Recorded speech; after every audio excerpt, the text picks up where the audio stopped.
presidente.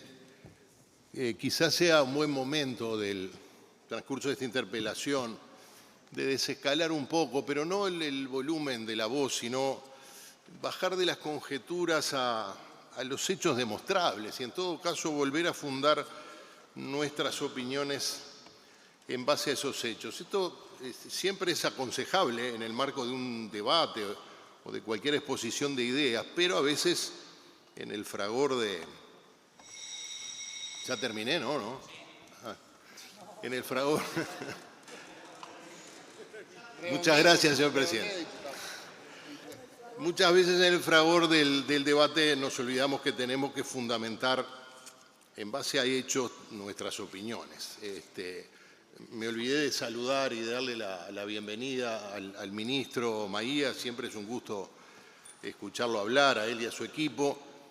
Desde luego que tenemos diferencias con algunas de sus afirmaciones, incluso con algunas de sus decisiones. Por supuesto que conocemos, todos los miembros de esta Cámara, el grado de autonomía que la ley le da a la JUTEP. Por supuesto que sabemos que no tiene subordinación jerárquica al Poder Ejecutivo y que no corresponde al ministro de Educación y Cultura comentar ni hacer pronunciamientos sobre los fallos de la JUTEP, porque podría ser interpretado como una presión indirecta sobre este servicio descentralizado, que si algo hay que garantizar o debemos asegurarnos todos es que proceda con autonomía. Lo que pasa que quiero creer que fue él quien tomó la decisión, pues no vino acompañado de la JUTEP, siendo que, como es el caso, los reproches del miembro interpelante y seguramente de la oposición tienen que ver con decisiones que se tomó en el marco de la JUTEP, que como bien dijo el ministro, no depende jerárquicamente del Poder Ejecutivo, pero que él tiene que venir a responder por esos hechos. Lo que hubiera sido bueno que aquí estuviera la presidenta y el resto del directorio de la JUTEP, pero sobre todo la presidenta, por cosas que se han dicho y que seguramente vamos a recordar. La JUTEP no tiene subordinación con el Poder Ejecutivo.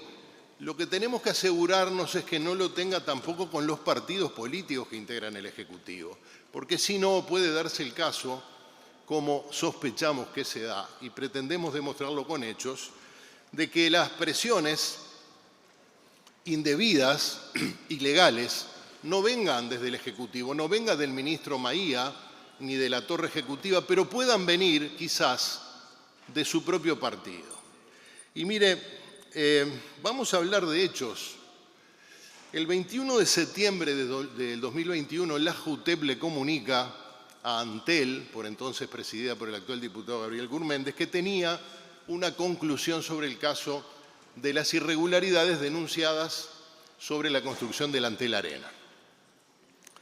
48 horas después, el 23 de septiembre, el Partido Comunista, al cual pertenece el entonces vocal por el Frente Amplio, Jorge Castro, emite un comunicado. Nos enteramos después por uno de sus jerarcas, por uno de sus dirigentes, que el Partido Comunista hasta ese momento nunca había considerado el asunto del informe de la JUTEP en sus órganos de dirección. Así que suponemos que en estas 48 horas hicieron este documento que tengo a la vista, y donde en el numeral 4 dice: el representante del Frente Amplio en la JUTEP, compañero Jorge Castro, firmó el informe y señaló haberlo hecho en la convicción de cumplir con obligaciones legales. Lo cita a Castro textualmente, dejando en claro que era un informe cuyas conclusiones eran limitadas y que al firmarlo no se pronunciaba sobre el fondo del asunto de cuestión. De nuestro punto de vista, dice el Partido Comunista, fue un grave error al haber desestimado la utilización política del informe para la profundización de los ataques a las gestiones anteriores, reproche que recae principalmente sobre el hoy diputado Gurméndez. ¿Qué está diciéndole el Partido Comunista a su por entonces representante en el directorio de JUTEP? Que debió haber hecho consideraciones de tipo político, porque si fue un error desestimar la utilización política, debió haber mediado en su decisión de apoyar y de darle unanimidad a aquel directorio de Antel ese informe negativo contra el Antel Arena, debió haber hecho consideraciones de tipo política. Esto reafirmado el mismo día 23 por los dichos del secretario general de Unidad Política del Partido Comunista, Daniel Marsiglia, quien dijo: yo por lo menos hubiera consultado al partido. Es decir, Marsiglia, puesto en el lugar, en el rol, en el cargo de Jorge Castro, hubiera consultado al partido. Yo me debo al partido. Esto fue el día 23 de septiembre y según nos enteramos por El Observador, a mediados de octubre, pongamos 15 días, 20 días después de estos hechos, el entonces secretario general del Partido Comunista, el hoy ministro Juan Castillo, le sugiere al Frente Amplio el nombre de quien sería la sustituta de Jorge Castro en la JUTEP, la doctora Ana Ferraris. Es decir, en cuestión de 15, 20 días, la doctora Ana Ferraris decidió aceptar, porque quiero creer que le informaron a ella antes y ella aceptó, la invitación de su partido de sustituir al compañero Jorge Castro como vocal de la JUTEP, a quien, digamos, para no decir que se le obligó a renunciar, de común acuerdo con la dirección del Partido Comunista, renunció a su cargo. En ese contexto, la doctora Ferraris acepta ser vocal de la JUTEP. En ese contexto, ¿cuál es el contexto? Que pertenece a un partido que le dice: mira, si hay elementos políticos partidarios, si hay elementos políticos partidarios que puedan perjudicar la gestión de tu partido, del Frente Amplio, tenés que considerarlos. Y quizás hasta pudo haber escuchado Ferraris a Marsiglia diciendo: sería bueno que consultaras al partido. Yo me debo al partido. Tú, esto es una conjetura mía, seguramente también te debes al mismo partido. A tal punto esto es grave que Ricardo Gil Iribarne, el 28 de septiembre, antes de que le ofrecieran a Ferraris, pero después de la declaración del Partido Comunista, Ricardo Gil Iribarne, expresidente de la JUTEP, un hombre del Frente Amplio, dijo: hoy están viendo un director que sacaron porque no tuvo en cuenta la intencionalidad política. Y si la tuvo o no la tuvo, importa tres pepinos de qué partido es. Nosotros podremos haber cometido errores, pero no provenían por la camiseta política. ¿Se entiende claramente la diferencia? Lo que dice Ricardo Gil Iribarne se ajusta a lo que dice la Ley 19.823, el Código de Ética Pública, que en su artículo 6 dice que el funcionario público debe actuar en todo momento en consideración del interés público. ¿Y cómo define el interés público? Dice que el interés público se expresa, entre otras manifestaciones, en la imparcialidad de las decisiones adoptadas en el desempeño de las atribuciones y obligaciones funcionales. Pero además, porque en el artículo 8 del Código de Ética Pública sobre los deberes de los funcionarios, en el literal I dice que deben actuar imparcialmente en el desempeño de sus tareas sin discriminaciones políticos partidarias. Entonces, ¿frente a qué situación nos encontramos? Que la doctora Ferraris acepta integrar el directorio de la JUTEP proveniendo y siendo propuesta por un partido que le dice al mismo tiempo que si hay elementos políticos partidarios que perjudiquen a tu partido, lo tenés que considerar. Lo dice oficialmente. Y después está el secretario de Unidad Política que le dice: yo consultaría al partido porque me debo al partido. En ese contexto axiológico de valores es que Ana Ferraris acepta ser directora de la JUTEP. Por lo tanto, tenemos derecho a preguntarnos si cuando actúa como presidenta de la JUTEP lo hace en la aplicación y en respeto a la Ley 19.823 o en respeto al contexto político, ideológico, axiológico en el cual se le ofrece integrar la dirección de la JUTEP.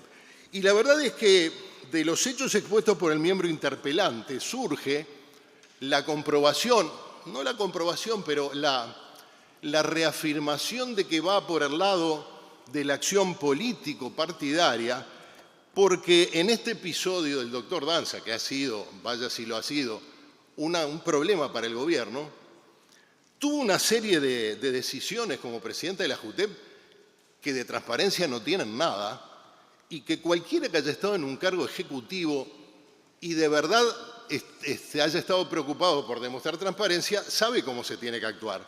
Resulta que ella tenía, supuestamente ella y el otro miembro que por entonces integraba la dirección, tenían opinión formada sobre el caso Danza. ¿Pero cuándo la tenían? Antes de consultar a Jurídica, a quien no iban a consultar. No tenían previsto consultar a la asesoría jurídica y si lo hicieron fue porque el vocal Calabria se los solicitó. Pero además tampoco aceptaron luego la recomendación de derivar el caso a transparencia pasiva.